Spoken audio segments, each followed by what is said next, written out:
வெளிநாட்டுக்கு வரும்போது படித்த ஒரிஜினல் சர்டிஃபிகேட்டை கொடுக்கலாமா அப்படின்னு ஒரு தம்பி ஒருத்தர் கேட்டிருக்காப்புல.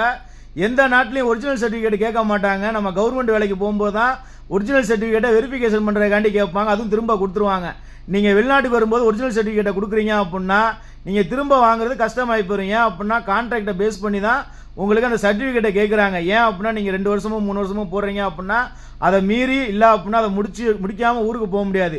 அதுக்காண்டி தான் ஒரிஜினல் சர்டிஃபிகேட் கேட்குறாங்க. அதனால் வெளிநாட்டுக்கு வரும்போது மேக்ஸிமம் யாருமே ஒரிஜினல் சர்டிஃபிகேட் கேட்க மாட்டாங்க. அதை ஸ்கேன் பண்ணி அனுப்பணும் அப்படின்னா அது ஒரிஜினலாக டூப்ளிகேட்டான்னு பார்த்து அனுப்பிடுவாங்க.